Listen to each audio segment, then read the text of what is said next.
It's about a 350-acre farm that's been in my family since about 1921 or 2, and it's been in cattle production that entire time. A few years ago, my sons got older, and we formed a LLC to operate the operation of the farm. And the land is owned by my wife and I still, and the LLC pays rent on the farm, so it's worked out really good. It's a good system for us. And that time we decided we were going to start raising purebred Key Angus cattle. We got into Key Angus business as a result of my kids showing cattle. They showed those Key Angus steers and heifers and stuff, and we decided we'd get us some heifers and we'd get in the business. We just had commercial cattle at the time. Well, that went on for several years, and then I retired from my business, or sold my business, about 5 years ago, and I came to be the farmhand. About the time I sold it, the guy that worked here quit, and the boys said, "We don't need anybody now, Daddy, we got you." And I thought they were kidding, but they weren't. So I said, I got to looking around at all the work, and I said, there's got to be an easier way to do this than what I'm doing it. So I called Jake up at NRCS and said, "You come down here if you will." And I'd never met him. Said, "Will you come down here and look at my farm and just see what I can do?" Well, he comes down, and we have a good visit, and he talked me into doing what I really wanted to do, rotational grazing. I had been reading articles in trade journals and stuff about it, and he convinced me that I ought to do it. I told my two sons, I said, "We're going into this rotational grazing. I believe it's a thing to do." And I've never regretted it for a second. Jake drew us up a plan, and Rodney, along with Rodney, they drew us up a plan of how the fields were going to be and how they'd divide up. There were 4 fields down here where you see right now, down behind here, 4 big fields. And they drew me a plan up to where to put the fences and the water and all that stuff. Of course, I didn't like it, and I changed some of it. But it was really good. Of course, I wanted mine where they all went to that lane out there, and everything emptied into that lane so I could get them to the working pens easy. But anyway, first year we got into, in May we started. We had all the fences done and everything. We brought the cows down here and we started. And I had my plan. I said, that'll be my Saturday morning job. I'll move the cows every Saturday morning and move the mineral feeders and everything. I've got mineral feeders that are ground mineral feeders. I got eye bolts in them. I can take them, hook them up. When the cows go through, I follow them with a mineral feeder, so they go with the cows. But anyway, that first summer, that didn't work.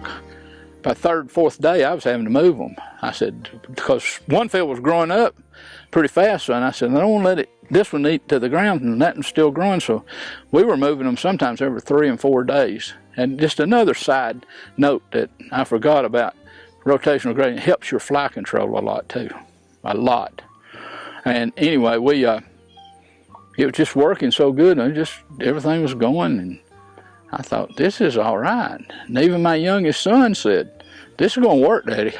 He just sometimes doesn't want to give me credit. He said, "This is going to work. It's going to be good." But what happened, that first year, the next spring, I called Jake and told him, I said, "You can't believe how much better my grass is this year." And I hadn't done a thing to it. I hadn't fertilized it, I hadn't done a thing to it. You can just see it. And every year since then, it's been thicker and better. It's a lot of summer grasses, like I said, that I'd like to have a couple of cool weather fields that I could use in the winter if I wanted to. But we've been sod planting some wheat and stuff in this to have some early pasture. Last year, first day of March, about all the cows and calves were up there on the hill, and I had 1 bale of hay left. And I'd already bought some, and I said, I'll buy any more hay. I had some ryegrass up about like that.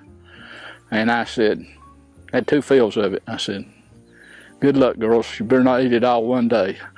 And we made it fine, because what I did then, I rotated them back and forth between the 2 fields about every 2 days. As soon as it started to look like they'd eaten some of it, I'd take them to the other one. And I got about 20 days like that. And by that time, we were in good shape. So, like I said, my dream is not to have to feed hay.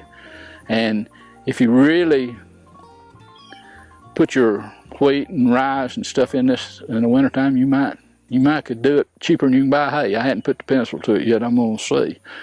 But we're planting one tomorrow to have it for next spring.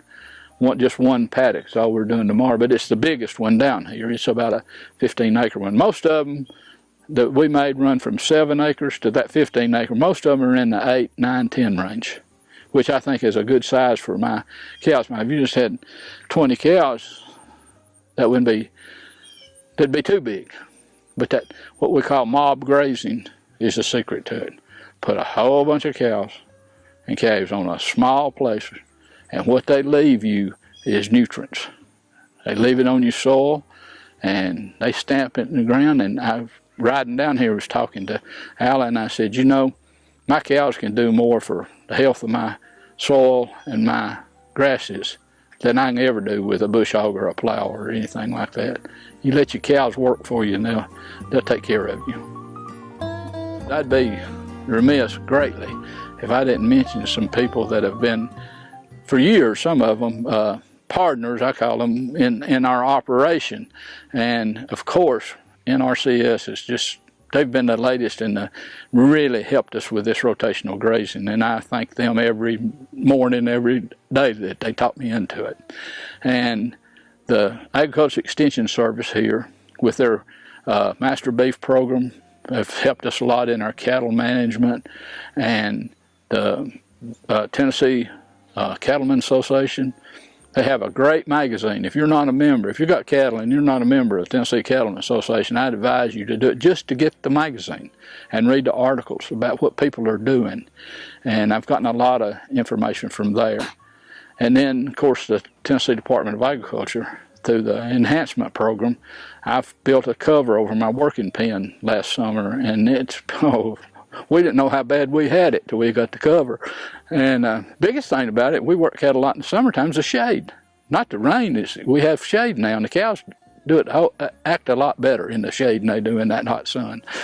But them and the American Key Angus Association, they have field men and stuff, and they come by every once in a while and visit, and they help me with sire selection sometimes and different things. I guess one of my favorite things is when my friends come over and we'll drive through here and they'll say, what are you doing? Where's all this grass coming from? And their farms will be picked into the ground. It'll be 3 weeks of dry weather and stuff. And matter of fact, one of my friends called my youngest son the other day because man had been over here and had told him about how much grass we had. He said, you won't believe how much grass I got. And he called my youngest son, their friends, and said, what are y'all doing? Tell me what you're doing. And Brandon explained to him about the rotational grazing. But the benefits of it, it's just so much more efficient. It's so less labor intensive. There's just no work to it. You got automatic waterers. You don't have to, we got a well. If one's leaking a little bit, so what? When I was on city water and one of them leaked, that could be a disaster. It could be a $200 or $300 bill, but I don't have to worry about that too much anymore. And it gives me a lot more time.